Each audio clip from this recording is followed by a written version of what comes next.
The prince that never became king. No one ever questions Neymar's talent, but many do question his accomplishments and his legacy. We often hear that he never lived up to the expectations that were set upon him. After all, he never won a World Cup for Brazil. Neymar also never won the Ballon d'Or, this and that, focusing on what he didn't get and ignoring everything that he has accomplished. And then you have some imbeciles like Joey Barton that just hate on Neymar for the sake of hating. Even though I would say that if Neymar was British, he would have been the greatest British player of all time. It's not debatable. But listen, what if I told you that Neymar's legacy has nothing to do with how many goals he scored, awards, or trophies that he's won? It's something much bigger that most fail to see.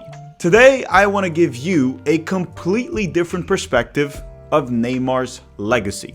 Hello. If you're new here, I'm Filippo, and welcome to Chapéu Football, where we provide the best coverage on YouTube of Brazilian football or soccer in English. And don't get mad, sometimes the S word will slip. Soccer. Yeah, that'll bother a lot of people. So let's just call it football. And listen, whether you like or dislike Neymar due to his politics or his poor behavior on and off the field, try to ignore that for the sake of this video. Go into it with an open mind so that you get the point that I'm trying to make. Because Neymar's legacy is actually being the savior of football.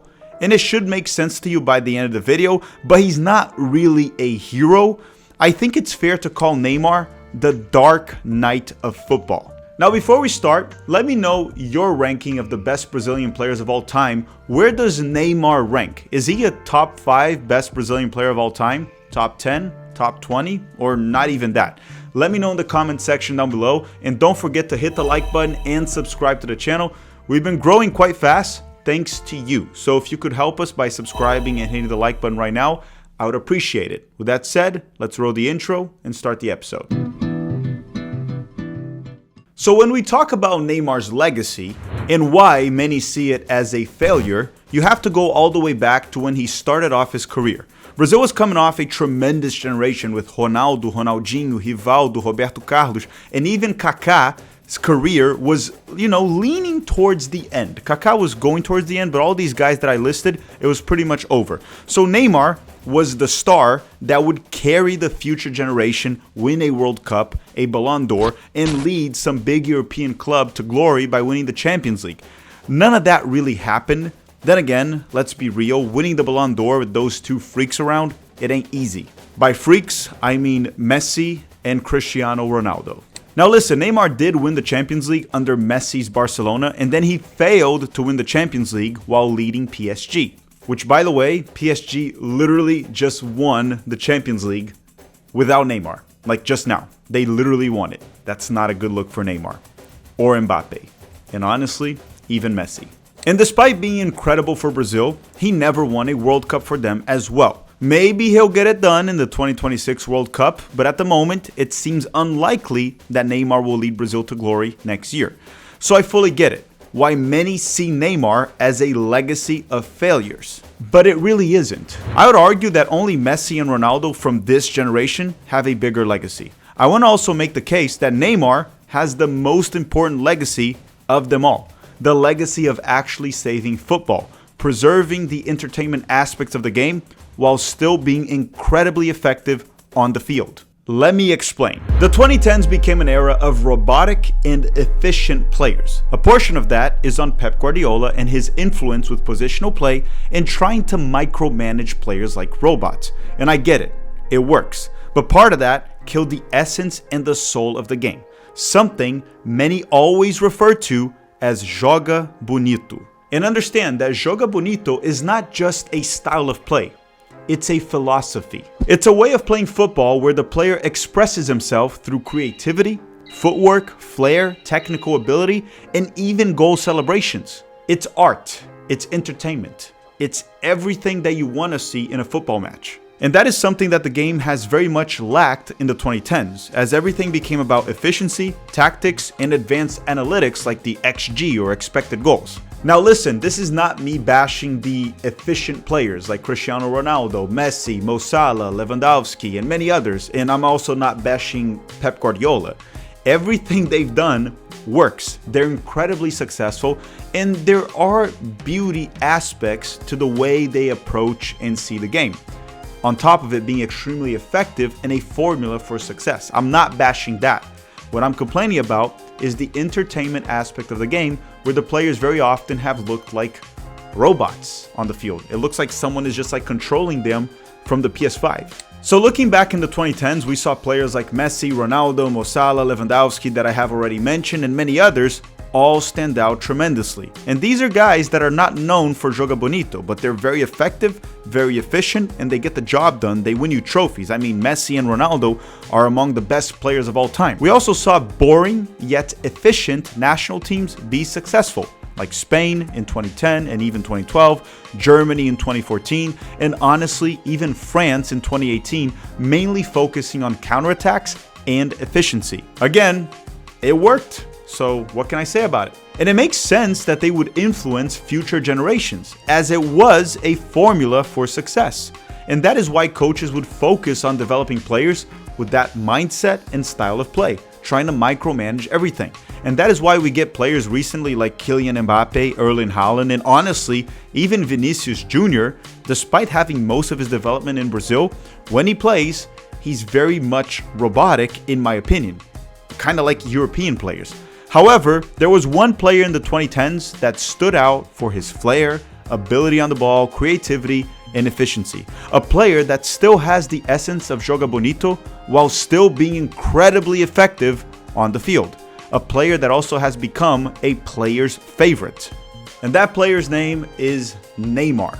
And that is his true legacy. That is the truth about Neymar's legacy. It's not about goals, trophies, or awards. Neymar's legacy is the new generation of players coming through that admire him, play like him, and will bring jogo bonito back to life while still being effective on the field. And Lamine Yamal is definitely the most notable one of them all. Yamal himself has publicly expressed his admiration for Neymar. And guys, let's be real, he plays like Neymar, he moves like Neymar. He's essentially the left-footed version of Neymar. He's a joy to watch while also being incredibly effective on the field for Spain and Barcelona. I mean, the kid has already won the Euros being a starter.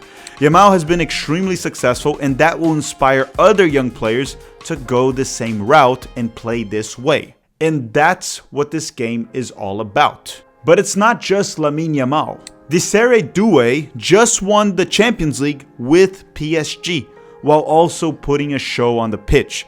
And he has expressed many times that Neymar is his idol. And just like Lamine Yamal, he moves and plays just like Neymar.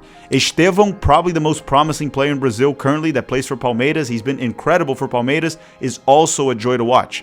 He was called Messinho, which means little Messi, but he doesn't play like Messi. He plays like Neymar. And his inspiration has been Neymar, as he has openly stated it. So it took us some time for Neymar's influence to actually develop a few players. And now we have started to get a bunch of Neymar regens, and they're being successful, they're being effective. In an era with robotic players, these are the guys that we must elevate. These are the guys we must praise. I am so happy that we're finally getting the Neymar regens. I thought Jogo Bonito was going to die with Neymar, but these guys will carry on. Now listen, if you haven't already, don't forget to drop a like in this video and subscribe to the channel. Help us grow, support us. Thank you very much for that. So as you can see, Neymar's legacy was to inspire the new generation or the next generation and possibly change the route of football forever, from efficient robotic players to successful artists of the game.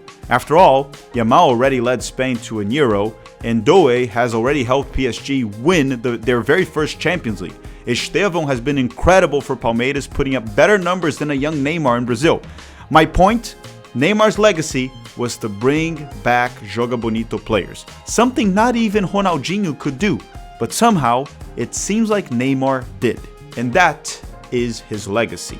And just to mention a few others that have this creativity and flair to their game and have openly talked about Neymar being an inspiration, such as Rodrigo, that at the time of this recording still is a Real Madrid player, Jamal Musiala, that's another joy to watch and plays for Bayern Munich, along with many others. Definitely not Kylian Mbappe, and Erling Haaland. Look, I have a lot of respect, tremendous respect for Kylian Mbappe and Erling Haaland, but they're pretty boring to watch. Those two are the product of robotic players. They're essentially walking T800s, but they don't really look like Arnold. Now, before we end this video, I want to quickly debunk everyone that says Neymar did not have an incredible career.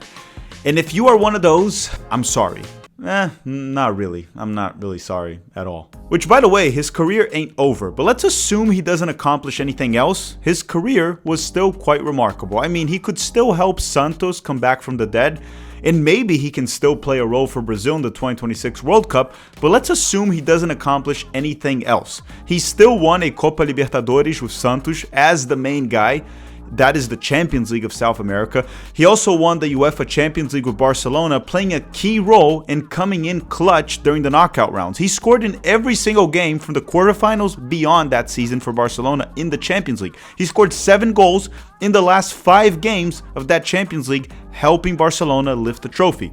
It was Messi's team, but he still relied on Luisito Suarez and Neymar to get it done. With PSG, he led them to a Champions League final. Now for Brazil, Neymar has the most goals and assists of all time. On top of that, he also led them to their very first Olympic gold medal. And I know that the Olympics is not a major tournament in global football, but for Brazil, it was. Brazil had never won it before, and it was a big deal when Neymar got that gold medal for Brazil. There was tremendous pressure on that team to finally win it, and he was a part of that. In terms of the World Cup, it takes more than one player to win it, and he was cursed with a much weaker generation than the previous ones. He might get his last shot in 2026, but we'll see. I don't want to say Neymar will even be in the World Cup, where right now it looks like he might not even be there. I also want to mention one tweet from Seleção Talk on X. And he said, people don't realize how hard it is to score or assist in South America World Cup qualifying. In 20 years, Messi has scored or assisted in 29 of the 71 games that he has played. That is 40%. Suarez has 46, Aguero 35, Cavani 40, Alexis has 39, and Falcão Garcia has 29%. Neymar is the only recent outlier at 67%. On top of that, I want to read 2 quotes, one from DePaul and the other from Emi Martinez about Neymar in the 2021 Copa America final. And keep in mind, these guys are rivals, so they would love to shit on Neymar, and they chose not to do so. So they asked Emi Martinez the toughest player he's ever faced, and he said, the toughest player that I've ever faced? Neymar in the Copa America final. The last 25 minutes, he was unstoppable. He dribbled past Guido Rodriguez, Otamendi, Herman, and he just kept going. I was thinking, please, someone stop him, or he's going to go straight to the net. Now, Rodrigo de Paul also had something to say about Neymar. He said Neymar was the hardest opponent I've ever faced. During the final, I told him, honestly, man, you are a phenomenon. It's not just his skill. Nobody can throw him off his game. Then we hugged, and he was spectacular that night. That just shows how much the players respect Neymar and his talent and how incredible he's always been. But of course, from a fan base perspective and pundits perspective, we see Neymar get a lot of unfair hate. And listen, in terms of Ballon d'Or, Neymar had Ballon d'Or worthy seasons multiple times. But in 2015 and 2017, he would have easily won the Ballon d'Or if it was in any other era, when he wouldn't have to compete with prime Messi and Ronaldo. Let's be real, no player in any other era, maybe Pele in the 60s or 70s, whatever, could compete with them. But no one would beat Messi and Ronaldo for the Ballon d'Or. Simple as that. Ronaldinho would not have won, Ronaldo would not have won. So those 2 seasons from Neymar, 2015 and 2017, they were as good as previous Ballon d'Or winners. But unfortunately, he was competing with 2 freaks, Messi and Cristiano. So how can anyone say that this is not an incredible career? And mind you, it ain't over. He could still help Santos come back from the dead and possibly play a role for Brazil in the 2026 World Cup. How many players can you name who had a better career than Neymar? Do that right now in the comment section. Can you name 5 players in modern football from 1990 till now that had a better career than Neymar? If you can name 5, you can show me 5, I'll show you a chicken with teeth. And I don't know if you've ever seen a chicken. They don't have any teeth. They don't have anything there. It's So you get the point. But ultimately, the truth about Neymar's legacy is that it's not about his goals or any of his accomplishments. It is that he very likely inspired a new generation of footballers that will bring back jogo bonito. I want to thank you all very much for watching. Don't forget to drop a like before you go and to subscribe to the channel. And why don't you have a great day?